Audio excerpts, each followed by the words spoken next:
കേരള സാഹിത്യ അക്കാദമി അടക്കമുള്ള സാംസ്കാരിക സ്ഥാപനങ്ങൾ തനത് ഫണ്ട് കണ്ടെത്തി ശമ്പളം നൽകണമെന്ന ഉത്തരവ് സംസ്ഥാന സർക്കാർ നൽകിയിരുന്നു. അപ്പൊ നിലവിൽ പ്ലാൻ ഫണ്ട് പ്രകാരം അനുവദിച്ചിരുന്ന ശമ്പള തുക ഇനി അനുവദിക്കില്ല എന്ന് കാട്ടിയാണ് സർക്കാരിന്റെ ഉത്തരവ്. സാംസ്കാരിക സ്ഥാപനങ്ങളെ തകർക്കുന്നതാണ് ഇത്തരത്തിലുള്ള ഉത്തരവുകളും തീരുമാനങ്ങളും എന്ന ആക്ഷേപം വ്യാപകമായി ഉയർന്നു വരുന്നുണ്ട്. സൂരജ് സജിയാണ് വിവരങ്ങളുമായി ചേരുന്നത് തൃശ്ശൂരിൽ നിന്നും. Sooraj, very good morning. അപ്പോ ഈ രീതിയിലുള്ള ഉത്തരവുകൾ ഇറങ്ങുന്നുണ്ട്, പക്ഷേ ഈ ഫണ്ട് എങ്ങനെ കണ്ടെത്തണം എന്ന കാര്യം കൂടി ആ നിർദ്ദേശങ്ങളിൽ പറയുന്നുണ്ടോ? എങ്ങനെ കണ്ടെത്തും, ശമ്പളം എങ്ങനെ കൊടുക്കും, അത്തരം നിർദ്ദേശങ്ങൾ കൂടി നൽകേണ്ടതുണ്ടല്ലോ.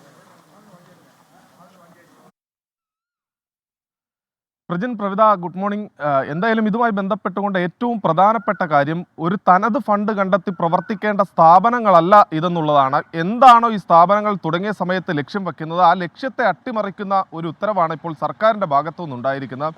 ഇതൊരു വ്യവസായ സ്ഥാപനമൊന്നുമല്ല, സാംസ്കാരിക സ്ഥാപനങ്ങളാണ്. ഈ കാണുന്ന സാഹിത്യ അക്കാദമി ആയാലും ചലച്ചിത്ര അക്കാദമി ആയാലും ഈ പട്ടികയിൽപ്പെടുന്ന 21 സ്ഥാപനങ്ങളും അത്തരത്തിൽ തന്നെ ഉള്ളതാണ്. പല ഉദ്ദേശ ലക്ഷ്യങ്ങളോടുകൂടി തുടങ്ങിയ സ്ഥാപനങ്ങളാണ്. പക്ഷേ ആ സ്ഥാപനങ്ങളോടാണ് തനത് രീതിയിൽ ഫണ്ട് കണ്ടെത്തി ശമ്പളം ഉൾപ്പെടെ നൽകണമെന്ന നിർദ്ദേശം സർക്കാർ ഇപ്പോൾ നൽകിയിരിക്കുന്നത്. അതിന് ആധാരമായ ചില കാര്യങ്ങളുണ്ട്. ഇപ്പോൾ ഈ സാഹിത്യ അക്കാദമി ആകട്ടെ, അതുപോലെ തന്നെ കലാമണ്ഡലമാകട്ടെ, അവിടെയെല്ലാം തന്നെ കുറേ കാലങ്ങളായി ഈ ശമ്പള പ്രതിസന്ധി വളരെ രൂക്ഷമായി നിൽക്കുന്നു. കഴിഞ്ഞ മാസം ഈ സാഹിത്യ അക്കാദമിയിൽ ശമ്പളം നൽകിയത് അവരുടെ തന്നെ തനത് ഫണ്ടിൽ നിന്നായിരുന്നു.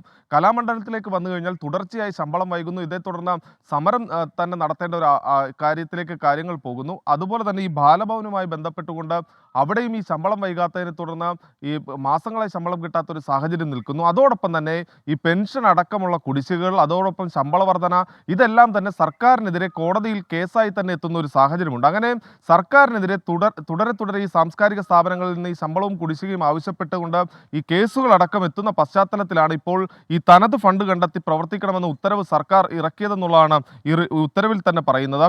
ഈ ഗ്രാന്റ് ഇൻ എയ്ഡ് എന്ന പേരിലാണ് ഈ സ്ഥാപനങ്ങളെല്ലാം തന്നെ അറിയപ്പെടുന്നത്. അതായത് ഈ പ്ലാൻ ഫണ്ട് പ്രകാരം ഈ സർക്കാർ നൽകുന്ന ആനുകൂല്യത്തിന്മേലാണ് ഇവിടെയെല്ലാം ശമ്പളം നൽകുന്നത്. ഇനി മുതൽ അത്തരത്തിൽ ശമ്പളം നൽകാൻ കഴിയില്ല എന്നുള്ളതാണ് സർക്കാർ അറിയിക്കുന്നത്. ശമ്പളം മാത്രമല്ല, പെൻഷൻ ഉൾപ്പെടെ ഒരു ആനുകൂല്യവും നൽകാൻ കഴിയില്ല. ഇനി ആരെങ്കിലും ഇത്തരത്തിൽ ഈ ശമ്പളം ലഭിക്കാത്തതിനെ തുടർന്ന് കേസുമായി മുന്നോട്ട് പോവുകയോ അല്ലെങ്കിൽ പെൻഷൻ ലഭിക്കാത്തതിനെ തുടർന്ന് കേസുമായി മുന്നോട്ട് പോവുകയോ ചെയ്തു കഴിഞ്ഞാൽ സർക്കാർ തങ്ങൾക്ക് ഇതുമായി ബന്ധപ്പെട്ടുകൊണ്ട് ഉത്തരവാദിത്തമില്ല, അതാത് സാംസ്കാരിക സ്ഥാപനങ്ങൾക്കായിരിക്കും അതിൽ ഉത്തരവാദിത്തം എന്ന് പറഞ്ഞുകൊണ്ട് ഒരു സത്യവാങ്മൂലം കൊടുക്കും. അങ്ങനെയെങ്കിൽ ഈ സർക്കാരിൻ്റെ പ്രതിനിധികൾക്കെതിരെ കേസ് കൊടുക്കാൻ കഴിയില്ല. അവരെ ഈ കേസിൽ നിന്ന് ഒഴിവാക്കണമെന്ന് ആവശ്യപ്പെട്ടുകൊണ്ട് പിന്നീട് സർക്കാർ തന്നെ കോടതിയെ സമീപിക്കും.